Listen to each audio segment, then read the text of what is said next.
주관자 되시는 우리 주님께 사랑하는 성도들이 함께 모여 예배를 올려드립니다. 예배당에서 예배를 드리든 또한 여러 가지 상정으로 가정에서 예배를 드리든 주여 동일하게 역사하셔서 그 신령 가운데 하나님의 살아 역사하심을 체험하는 귀한 예배 될 수 있도록 주여 함께하여 주시옵시고, 주님께서 우리에게 허락하시는 크고 놀라운 위로하심을 받을 수 있도록 주여 역사하여 주시옵소서. 예수님의 이름으로 기도하옵나이다. 아멘. 교독문 30번 시편 67편 교독하겠습니다. 하나님은 우리에게 은혜를 베푸사 복을 주시고 그의 얼굴빛을 우리에게 비추사 주의 물 땅 위에 주의 공을 모든 나라에게 알리소서. 하나님이여 민족들이 주를 찬송하게 하시며 모든 민족들이 주를 찬송하게 하소서. 온 백성은 기쁘고 즐겁게 노래할지니 주는 민족들을 분명히 심판하시며 땅 위의 나라를 다스리실 것입니다. 하나님이여 민족들이 주를 찬송하게 하시며 모든 민족으로 주를 찬송하게 하소서. 땅이 그의 선을 내어주었으니 하나님 곧 우리 하나님이 우리에게 복을 주시리로다. 하나님이 우리에게 복을 주시리니 땅의 모든 끝이 하나님을 경외하리로다. 아멘. 전능하사 천지를 만드신 하나님 아버지를 내가 믿사오며 그 외아들 우리 주 예수 그리스도를 믿사오니 이는 성령으로 잉태하사 동정녀 마리아에게 하시고 본디오 빌라도에게 고난을 받으사 십자가에 못 박혀 죽으시고 장사한 뒤 사흘 만에 죽은 자 가운데서 다시 살아가시며 하늘에 오르사 전능하신 하나님 우편에 앉아 계시다가 저리로서 산자와 죽은 자를 심판하러 오시리라. 성령을 믿사오며 거룩한 공회와 성도가 서로 교통하는 것과 죄를 사하여 주시는 것과 몸이 다시 사는 것과 영원히 사는 것을 믿사옵나이다. 아멘.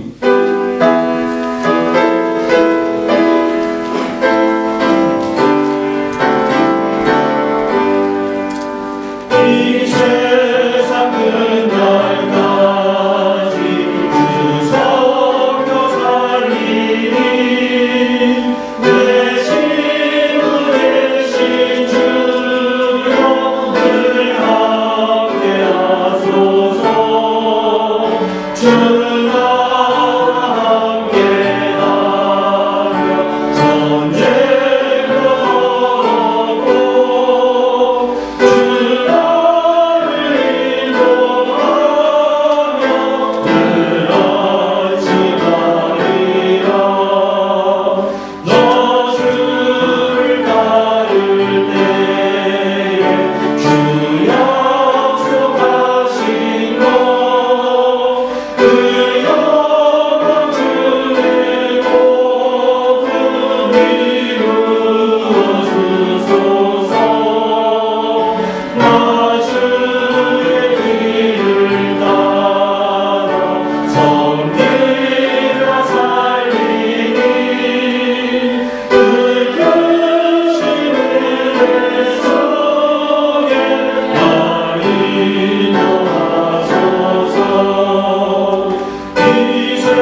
하나님을 찬양하고 예배할 수 있게 해주시면 감사합니다. 저희가 지난 한 주 동안도 안전하게 또 건강하게 잘 지낼 수 있게 해주시면 감사드립니다. 지난 한 주 동안 하나님께서 베풀어 주신 은혜에 비해 저희가 너무나 부족하고 연약하게 넘어지며 살았음을 고백합니다. 또 주신 말씀을 제대로 따르기보단 하나님의 모습을 더 닮아가기보단 저희 편한 대로 살아왔음을 고백합니다. 저희의 연약한 점들을 불쌍히 여겨주시고 저희 죄를 용서해 주시옵소서. 오늘 설교하시는 장지영 목사님의 말씀을 통하여 저희에게 하시는 하나님의 말씀이 선포될 수 있도록 도와주시고 저희의 영광함이 열려서 그 말씀을 온전히 받을 수 있도록 도와주시옵소서. 또 유초등부와 청년부로 섬기시는 김판준 목사님과도 함께 하셔서 목사님을 통해 다음 세대들이 하나님 안에서 올바르게 자라날 수 있도록 도와주시옵소서. 예배를 위해 보이는 곳, 또 보이지 않는 곳에 섬기고 계신 모든 분들을 기억하여 주시고 그분들에게 더 큰 은혜를 베풀어 주시옵소서. 코로나로 또 다른 질병들로 아파하고 계신 성도분들과 함께 해주시고 그분들에게 주님의 치유의 역사를 베풀어 주시옵소서. 저희와 항상 함께 해주시며 감사드리며 예수님 이름으로 기도드렸습니다.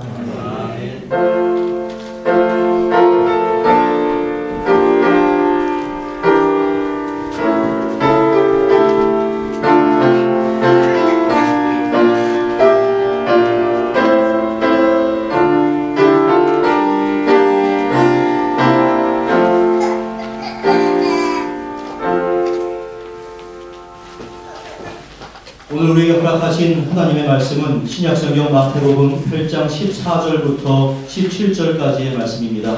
마태복음 8장 14에서 17절까지 말씀 신약성경 제11면에 있습니다.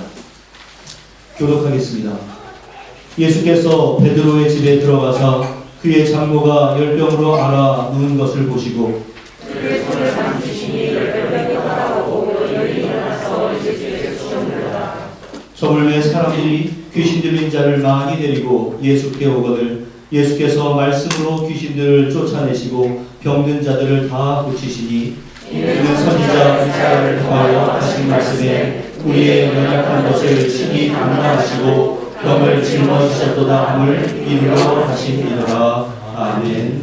이 시간에 여성 중창으로 함께 주님께 영광을 드리겠습니다.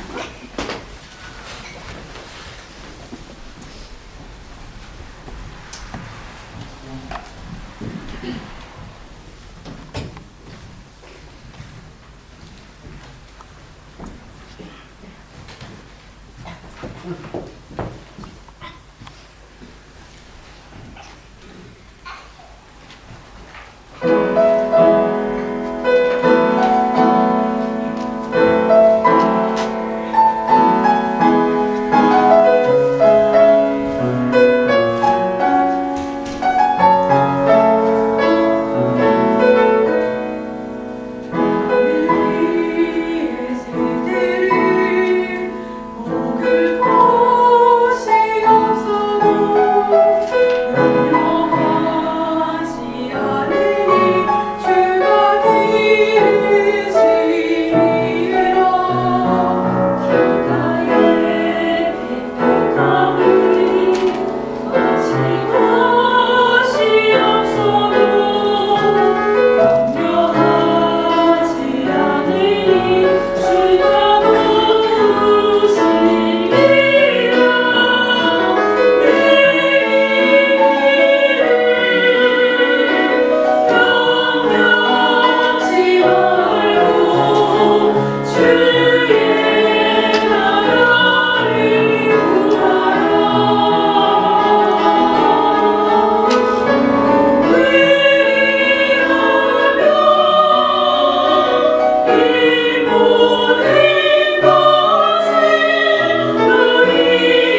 기도하겠습니다.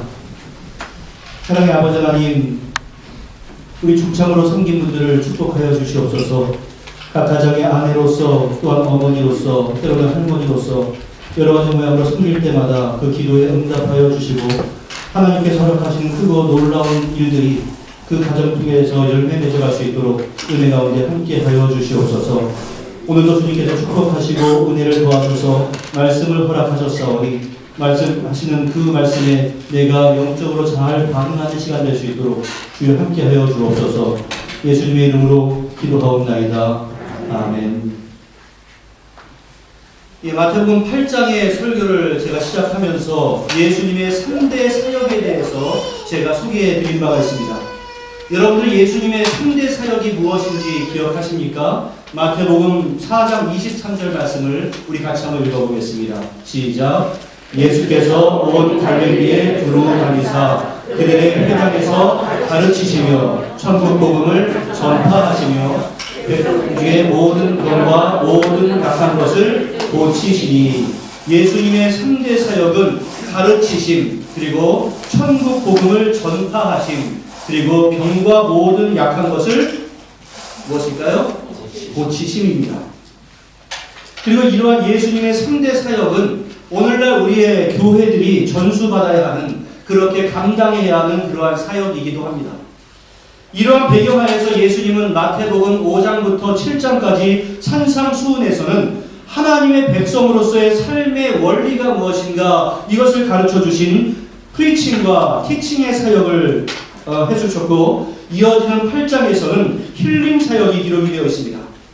그래서 가장 우선적으로 사회에서 완전히 소외되어 있었던 나병 환자의 믿음을 보시고 그를 치유해 주셨고, 또 이어지는 백부장의 믿음을 보시고 그 하인의 중풍병을 치유해 주셨습니다. 그리고 오늘 이어지는 치유 사역이 오늘 본문에 베드로의 장모의 열병을 치유해 주신 그 사건입니다. 베드로의 장모가 치유받은 사건은 오늘 본문에도 기록이 되어 있지만 마가복음 1장과 누가복음 4장에도 기록이 되어 있습니다. 그러니까 이 사건은 요한복음을 제외한 모든 공관복음에 기록이 되어 있을 정도로 초대교회의 모든 성도들에게 주목을 받았던 사건이었습니다. 다른 병자들에 대해서는 그 인적사항이 자세히 기록이 되어 있지 않습니다. 그 나병 환자가 누구인지, 그리고 백부장의 하인이 누구인지 자세히 기록이 되어 있지 않은데, 바로 이 사건은 베드로의 장모다라고 꼭 찍어서 지명을 해준 것은 바로 이 사건이 발생한 때는 아직 베드로가 잘 알려진 사람이 아니었지만 훗날 마태에 의해서 이 복음서가 기록될 당시에는 이미 베드로가 전체 교회를 아우르는 영적인 지도자로서 모든 사람들이 다 알만한 정도의 인물이었던 것으로 보입니다. 그러니까 바로 이 사건이 공관복음서에 기록이 된 것이고, 이 사건을 읽게 되는 모든 성도들은 우리 예수님께서 베드로 사도님의 장모님을 치유해 주셨어? 라고 하면서 이 사건에 주목을 하게 된 것입니다. 오늘 본문은 예수님께서 베드로의 집에 들어가서 그의 장모가 열병으로 앓아 누운 것을 보시고 이렇게 시작을 합니다. 이제 마태복음은 베드로가 갈릴리 해변의 가버나움에 살고 있었다 이렇게 전하고 있습니다. 그러니까 아마 이 사건은 가버나움에서 벌어진 사건이었을 겁니다. 그런데 요한복음 1장 44절에서는 베드로가 빌립과 같은 고향인 벳세다 출신이다 이렇게 기록이 되어 있습니다. 그러니까 사람들은 도대체 가버나움이야 벳세다야 이렇게 헷갈릴 우려가 있었습니다. 그런데 아마도 베드로는 벳세다에서 출생하여서 성장하였고 결혼이든 어떠한 계기가 되어서 가버나움으로 이사하여서 어부 생활을 하게 되었을 것이다 이렇게 추정을 합니다. 하지만 가버나움이나 벳세다의 거리가 그렇게 멀지 않기 때문에 이것이 크나큰 문제가 되지는 않습니다. 다만 예수님의 초기 사역의 중심지는 가버나움이었는데 이 사역 가운데 예수님께서는 종종 베드로의 집을 방문해서 휴식을 취하곤 했던 것으로 여겨지고 있습니다. 이것을 볼 때 베드로는 결혼을 했을까요? 안 했을까요? 장모님이 있는 것을 보니까 분명히 결혼을 한 것으로 보입니다. 또한 고린도전서 9장 5절의 말씀을 보면 베드로의 아내는 바울과 베드로가 전도 여행을 떠날 때 함께 동행한 것으로 보여주고 있습니다. 그러니까 오늘날 로마 가톨릭에서 그 사제들이 결혼하는 것을 금지하는 것, 그 베드로를 초대 교황으로 여기고 있는데, 그러한 전통을 따르자면 사제들이 결혼하지 않는 것은 오히려 비성경적이지 않는가, 이러한 생각을 해보게 됩니다.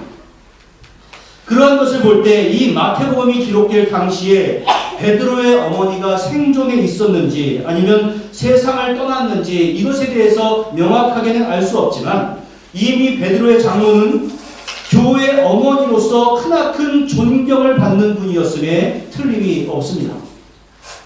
그런데 그 베드로의 어머니가 열병으로 고통을 당하고 있습니다.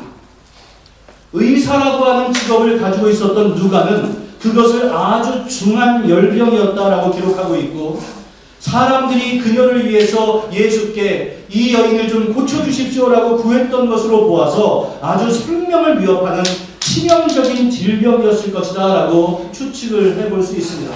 그래서 많은 학자들이 당시의 열병이 말라리아나 혹은 장티푸스였을 것이다 라고 생각을 하고 있습니다. 하여튼 예수님께서 그 집으로 들어가셨을 때 이미 그녀는 열병으로 인해 고통당하고 있는 것을 보게 되었습니다. 그리고 그녀의 손을 예수님께서 만지시니 열병이 떠나가게 되었습니다. 현대 의학적인 관점으로 볼 때 열이라고 하는 것은 어떤 질병에 대한 증상, 다시 말해서 감기 걸렸을 때 열난다, 코로나 생겼을 때 열난다, 이러한 어떤 질병의 증상으로 규정이 되고 있지만, 그 당시에는 열이라고 하는 것을 그 자체를 일종의 질병으로 여겼던 것 같습니다. 그런 이유로 해서 유대인의 사회 전반에 걸쳐서 생활 방식을 규정하고 있었던 랍비들의 율법인 할라카에서는 열병이 있는 자들의 접촉을 금지하고 있었습니다. 그런데 15절의 말씀을 보니까 그의 손을 만지시니 열병이 떠나고 여인이 일어나서 예수께 수종들더라 라고 되어 있습니다. 여러분들 8장에 처음 있었던 사건을 한번 기억해 보십시오. 그때도 나병 환자를 치유하실 때도 예수님께서는 그 나병 환자에게 손을 대시면서 치유하신 바가 있었습니다. 아주 율법을 어기는 행위였습니다. 예수님께서 환자들에게 손을 댔다라고 하는 것은 오늘날의 기준으로 볼 때는 그것이 큰 일이 아니지만, 당시의 기준으로 볼 때는, 또 유대인들의 입장에서는 율법을 파괴하는 것처럼 보이는 아주 파격적인 행위였습니다. 그러니까 예수님께서 나병 환자나 또는 열병 환자에게 손을 대는 것을 보면서 저 예수라고 하는 사람은 도대체 무슨 사람이기에 이토록 율법을 무시하느냐라고 하면서 많은 사람들의 저항을 받을 수도 있었던 그러한 행위였습니다. 게다가 오늘 본문에는 자세히 나와 있지는 않지만 여러 가지 사건들에 대해서 보고서, 리포트 형식으로 되어 있어 좀 더 자세히 기술이 되어 있는 누가복음을 보면 예수님께서 그 여인 가까이에 서서 열병을 꾸짖으셨고 그것으로 말미암아서 병이 떠나갔다라고 기록이 되어 있습니다. 그러한 표현은 그 열병을 치유하시는 예수님의 행위를 더욱더 생생하게 강조하기 위해서 열병을 의인화시키거나 아니면 예수님의 말씀에 강력한 힘이 있다라고 하는 것을 강조하시기 위해서 누가가 더 생생하게 기록을 하였다라고 볼 수 있습니다. 그런데 오늘의 치유 사역은 앞에서 기록하였던 나병 환자나 또 중풍병자와는 다른 한 가지를 더 언급을 해주고 있는데, 나병 환자를 치유해 주셨던 그 사건에서 예수님께서는 그 나병 환자를 치유해 주시고 나서 너는 이 치유되는 것을 제사장에게 보이고 공적으로 확인을 받아라 하는 것, 여기까지만 언급이 되어 있습니다.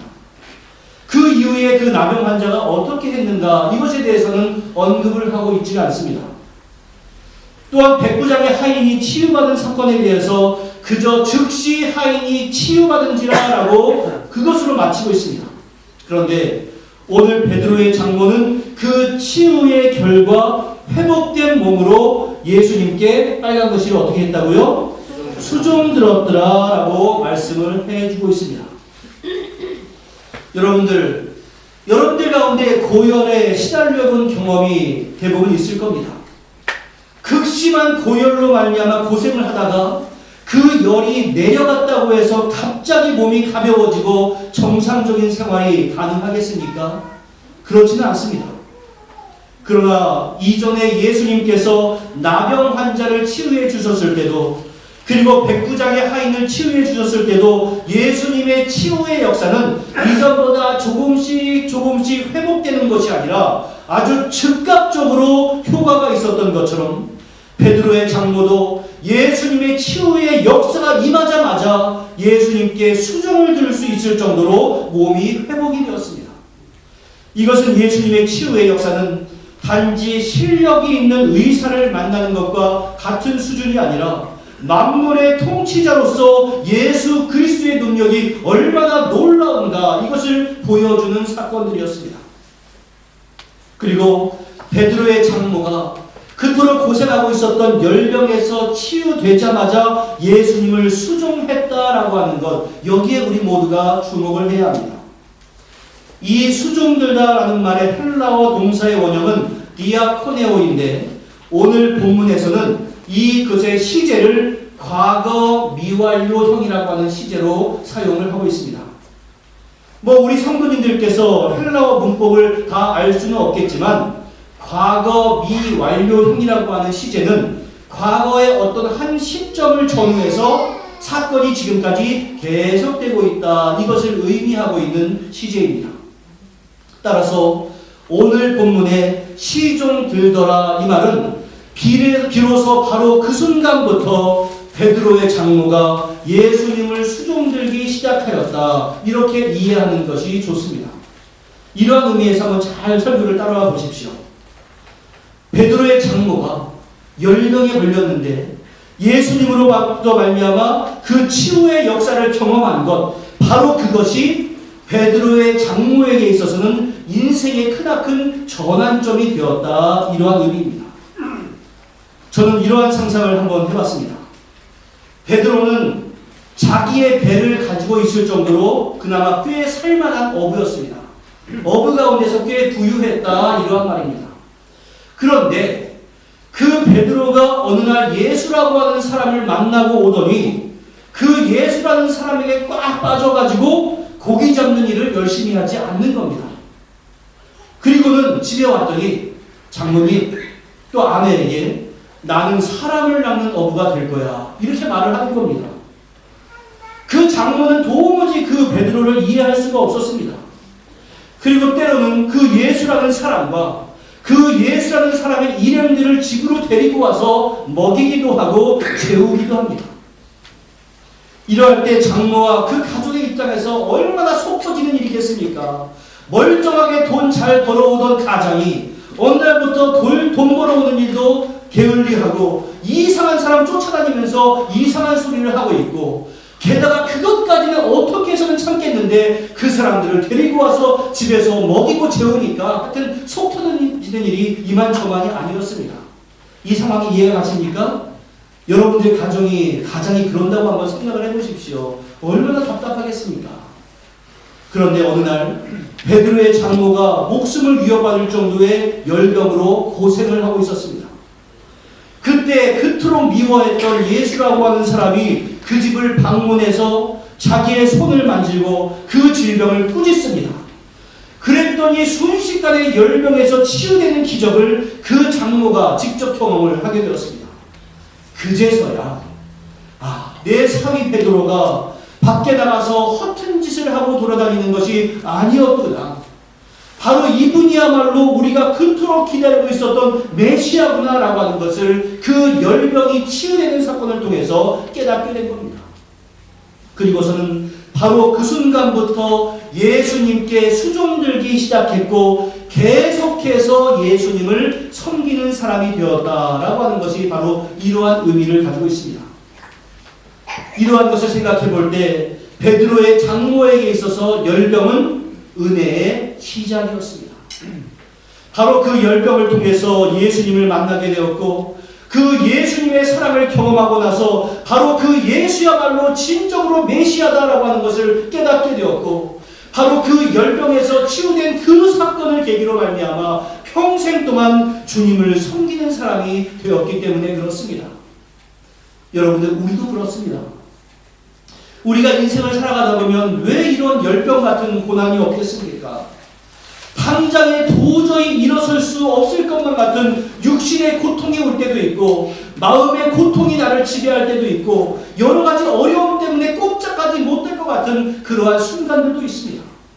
그러나 바로 그러한 고통의 순간에 주님이 만져주시기를 사모하는 사람에게 주님은 찾아와 주시고, 그 사람에게 영적으로 육적으로 치유의 은총을 베풀어 주십니다. 그리고 그 은혜를 누린 사람은 예수님을 나의 참된 구주로 고백을 하게 됩니다. 그래서 성 어거스틴은 고난을 뭐라고 불렀냐면 위장된 축복이다라고 부르기도 했습니다. 또한 여러분들, 이 치유라고 하는 것은 그 치유 자체가 목적이 되어서는 안 됩니다. 이 베드로의 장모가 치유받은 후에 주님께 수종들었다라고 하는 것을 우리가 주목을 해야 합니다. 심지어 누가복음에서는 예수님뿐만이 아니라 예수님의 일행에게까지 수종들었다라고 기록을 하고 있습니다.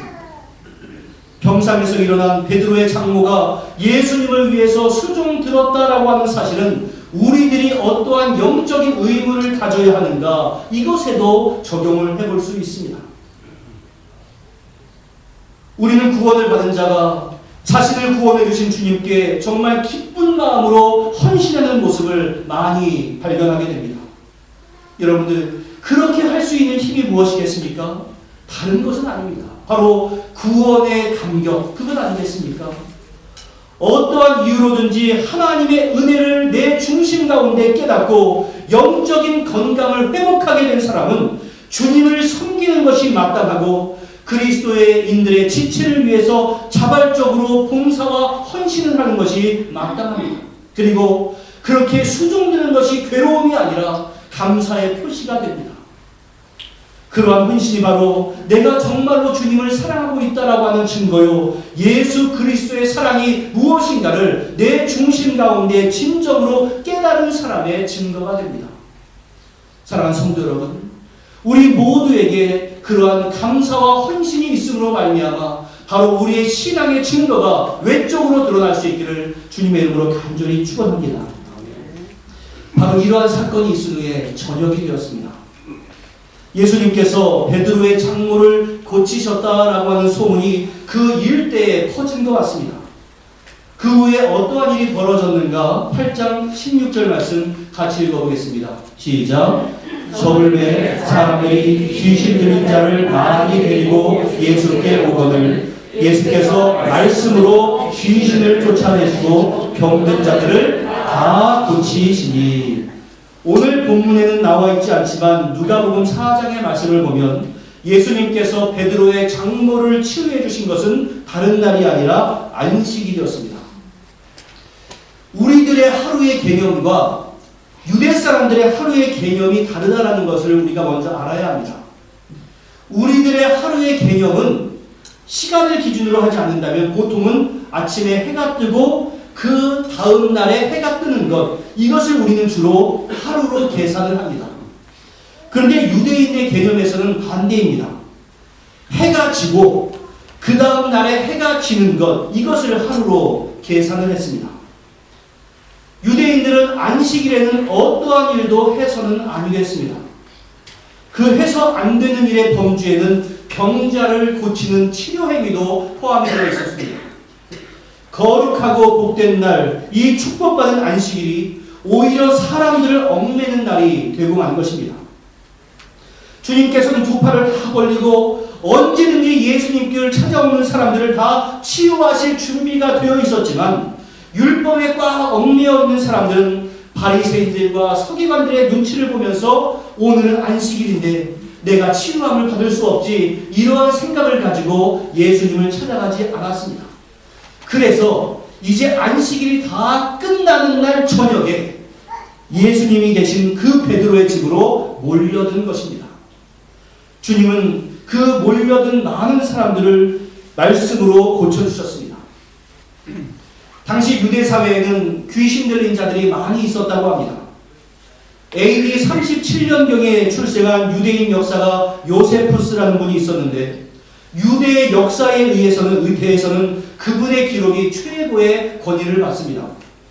그 요세푸스는 그 당시 유대 사람들은 대단히 사악하였으며 도덕적, 신앙적인 면에서 불경건한 삶을 살았고, 그들은 괴상한 마술에 심취하여 악명을 부르고 또 그들과 자주 접촉했기 때문에 귀신 들린 자들이 많았다라고 기록을 해주고 있습니다.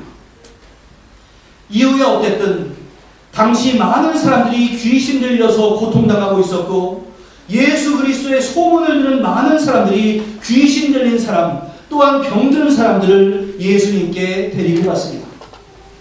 그리고 예수님께서는 말씀으로 그 귀신을 쫓아내었고 병든 자들을 다 고치셨습니다. 다른 것이 아니라 바로 말씀을 통해서였습니다.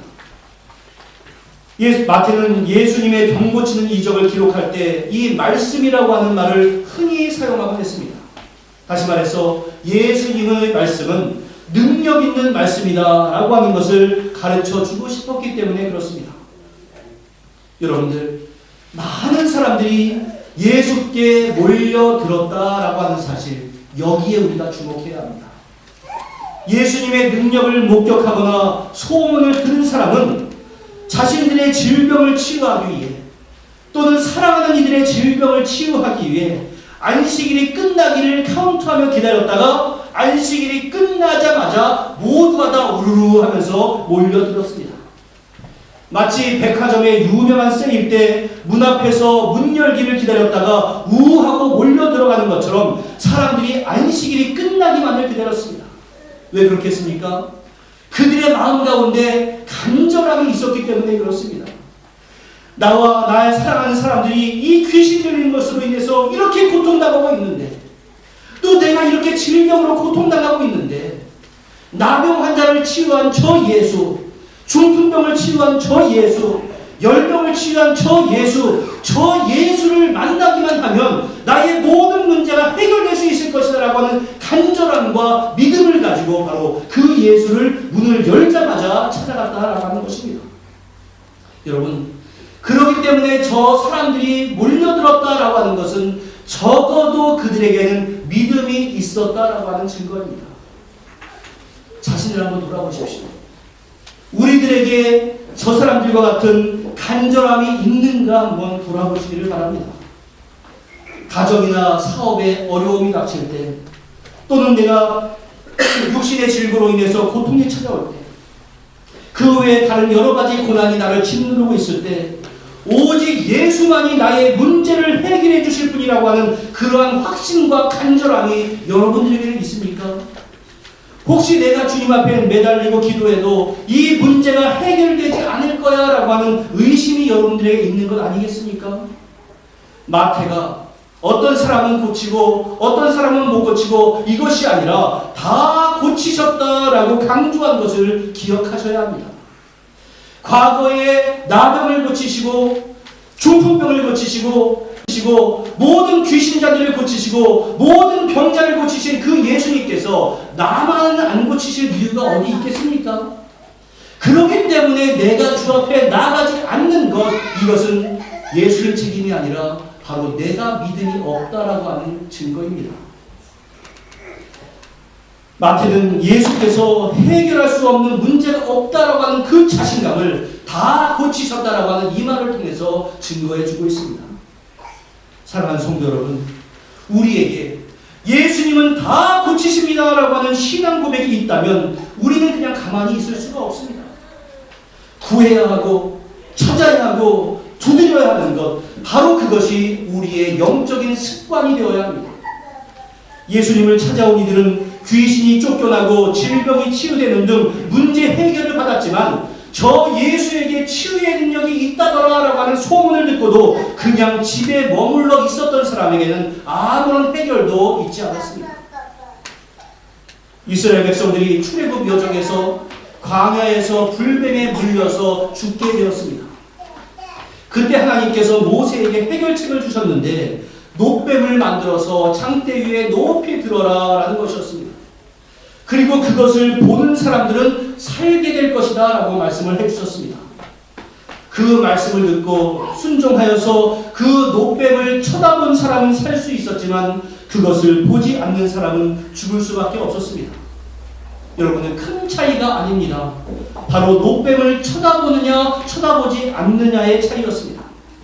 그러한 외적인 차이는 그것은 크지 않은 정말로 작은 일이었지만 하나님께서 그를 보실 때는 이 사람이 믿음이 있느냐 없느냐를 바라볼 수 있는 크나큰 차이였습니다.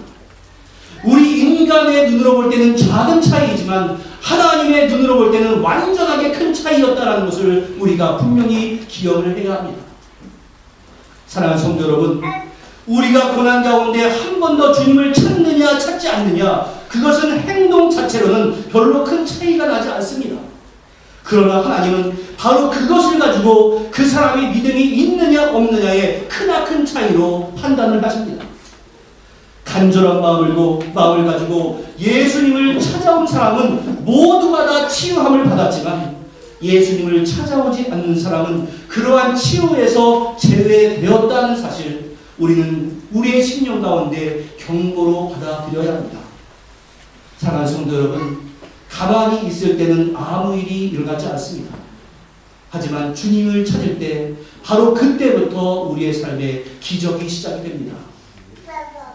이러한 예수님의 치유 사역에 대해서 마태가 어떻게 해석을 해주고 있는가 17절 말씀 같이 읽겠습니다. 시작. 이는 선지자 이사야를 통하여 하신 말씀에 우리의 연약 것을 친히 담당하시고 병을 짊어지셨다 하나님을 위로하신 것이다. 우리의 연약한 것을 친히 담당하시고 병을 짊어지셨다라고 하는 그 선지자 이사야의 예언을 이룬 것이다 라고 말씀합니다. 이 말은 이사야서 53장 4절을 그대로 인용한 겁니다.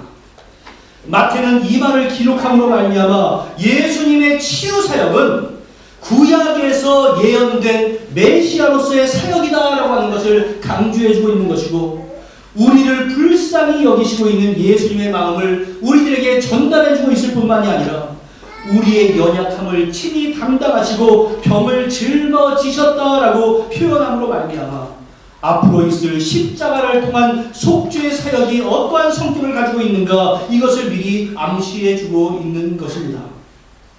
여러분, 우리가 어떤 어려움을 당하고 있을 때 나 홀로 있는 것이 아니라 누군가가 나와 함께 그 어려움을 나누기만 해도 크나큰 힘을 얻게 됩니다. 그리고 어떤 사람이 나를 도와준다라고 생각만 해도 견딜 만한 힘이 날 때도 있습니다. 그런데 여러분, 다른 사람이 아니라 주님께서 우리의 무거운 짐을 대신 져주신다라고 말씀합니다. 우리에게 네가 온전히 책임져야 한다 이렇게 말씀하지 않습니다. 사람이 도와줘도 힘을 얻는데 주님께서 내 짐을 대신 져주신다면 그래도 우리가 인생을 살만하고 우리가 그래도 감당을 하지 않겠습니까? 우리는 우리의 문제를 스스로 해결할 수 없습니다. 예수 그리스도가 메시아인 것을 믿고 나의 구원자 되심을 인정하고 주님 앞에 나아가야 합니다. 누군가 나 위해 기도하네. 그것이 바로 예수 그리스도의 중보기도라고 우리가 믿을 수 있다면 우리가 어찌 이 세상을 살아가면서 날마다 기운 빠져서 살아가게 되겠습니까? 주님께 나아가야 합니다. 그래야 우리가 삽니다. 집에 머물러 있으면 아무 일도 일어나지 않지만 주님께 나아가는 것이 나의 인생의 습관이 될 때 우리는 영육간의 회복의 역사가 일어날 수 있습니다. 마태복음 8장에 기록된 예수님의 치유 사건, 이것들은 그저 2000년 전에 끝나버린 사건들이 아닙니다. 오늘 우리에게도 필요한 사건이고 우리에게도 반드시 일어날 수 있는 놀라운 기적들입니다. 힘들고 지쳐 낭망하고 넘어져 일어날 일 전혀 없을 때에도 주님은 조용히 다가와서 내 손을 잡아주시고 위로해 주시고 우리의 문제를 해결해 주실 줄로 믿습니다. 여러분들 그런 믿음을 가지시기를 바랍니다. 그리고 주님께서 나에게 먼저 내미는 그 손길을 외면하지 마시기를 바랍니다. 치유받은 많은 사람들처럼 주님을 찾아가시고 그 결과로 말미암아 주님을 수종들 수 있는 그러한 정도로 성장할 수 있기를 바랍니다. 오늘도 나와 함께 하시는 주님을 신뢰하시고 주님께 나의 모든 것을 의탁할 수 있는 우리 모두가 다 될 수 있기를 주님의 이름으로 간절히 축원합니다. 기도하겠습니다. 은혜와 사랑의 아버지 하나님, 성경에 기록되어 있는 여러 가지 기적적인 사건을 보면서 그저 놀라운 그것으로 멈추지 않도록 도와주옵소서. 내 주변에 주님으로 말미암아 은혜 받는 많은 사람들을 보면서 부러워하는 그 정도의 사람으로 끝나지 않도록 주여 우리의 심령을 주장하여 주시옵소서. 열병의 치유함을 받은 것을 보고 시간을 기다렸다가 예수 앞에 몰려갔던 그 사람들처럼 우리의 심령 가운데 간절함이 있는 그러한 사람이 될 수 있도록 도와주시고, 또한 그러한 간절함이 믿음의 증거다라고 하는 그러한 확신을 가질 수 있도록 도와주시고, 주님으로부터 은혜를 받았다고 하면 거기서 멈추는 것이 아니라 수종을 들 수 있는 그것까지 이어지는 자 될 수 있도록 주여 함께하여 주시옵소서. 주님을 찾아갔을 때는 기적을 체험했지만 가만히 있을 때는 아무런 일이 벌어지지 않았다는 것을 우리가 알게 하시고, 주님으로부터 말미암는 놀랍고 귀한 은총, 정말로 하나님의 은총을 우리가 오늘도 믿고 나아갈 수 있도록 역사하여 주옵소서. 예수님의 이름으로 기도하옵나이다. 아멘.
줌으로 참여하시기 바랍니다. 오늘 저기에 처음 오신 분이나 방문하신 모든 분께 주님의 이름으로 환영합니다. 또한 마음을 정하시는 대로 등록해 주시면 감사하겠습니다. 오늘 5시에는 주일학교 교사 경연을 위한 모임이 있습니다. 또 다음 주 31일은 예비후에는 정기당회가 있습니다. 또 겨울철에 단기가 많이 전해져 있습니다. 들어오실 때 항상 신발을 풀고 들어오시길 바랍니다. 감사합니다.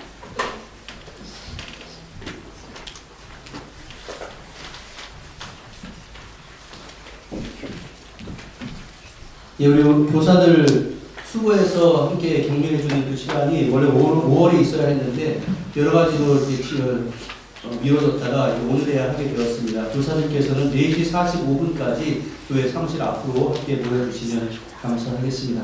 그리고 우리 호주로 갔던 우리 안세림 청년이 잠깐 방문해서 우리 예배에 참여했습니다. 네, 감사합니다.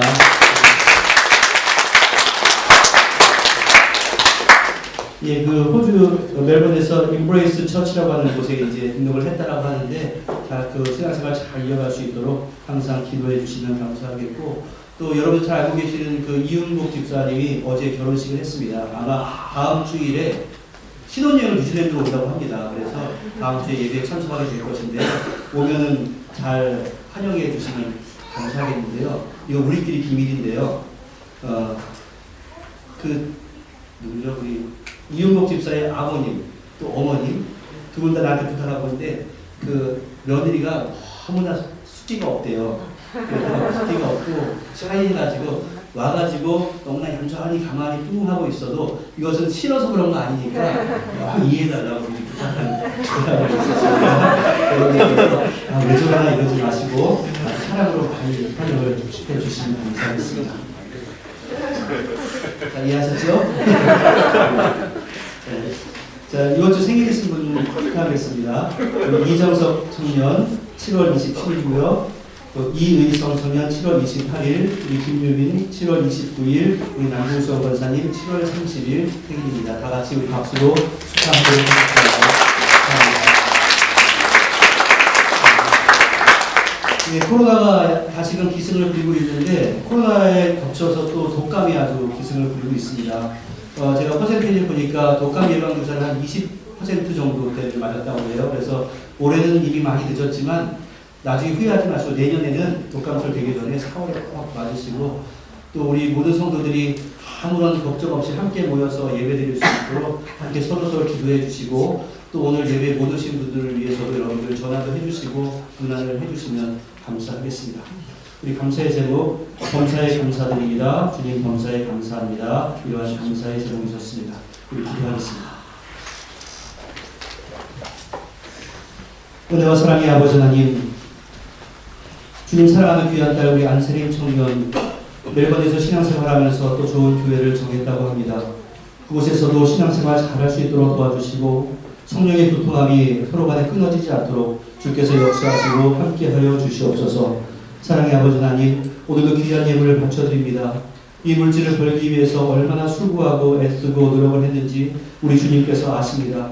감사함으로 드리는 그 손길에 축복하여 주시고 또 이 물질이 정말로 부끄럽지 않은 곳에 아름답게 사용될 수 있도록 주여 은총을 더하여 주시옵소서. 예수님의 이름으로 기도하옵나이다. 아멘.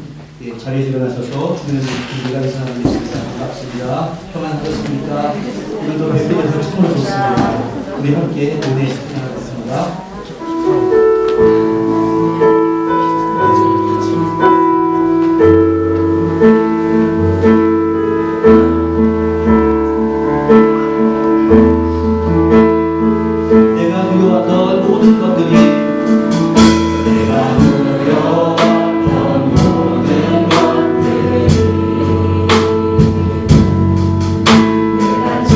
지나왔던 모든 시간이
옆에 있는 분에게 한 주간도 은혜 가운데 살아가시기를 바랍니다. 네, 축복합니다. 사랑합니다. 건강하게 다음 주에 꼭 뵐 수 있기를 바랍니다. 축복하시기 바랍니다.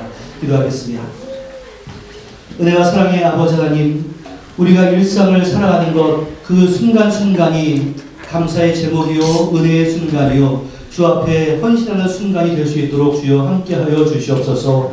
우리가 몸과 마음을 모아서 이 시간에 예배를 드렸던 것처럼 세상에 나가서도 우리의 삶 전체가 살아있는 예배가 될 수 있도록 도와주시어서 예배당에 계신 그 하나님께서 우리의 삶의 순간순간에 계셔서 나를 지켜주시고 인도하시고 보호하시고 결국에는 축복하신다는 것을 믿고 나아가는 우리 모든 성도 될 수 있도록 주여 역사하여 주시옵소서.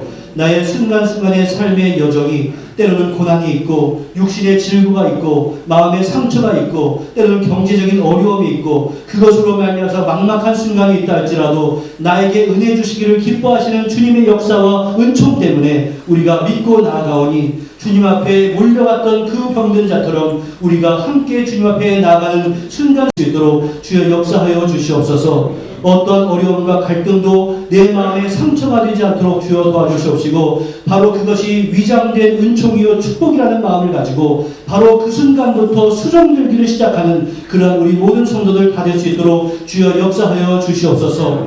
하지만 주여 현실적인 어려움과 짐 때문에 힘들고 곤고한 것은 사실입니다.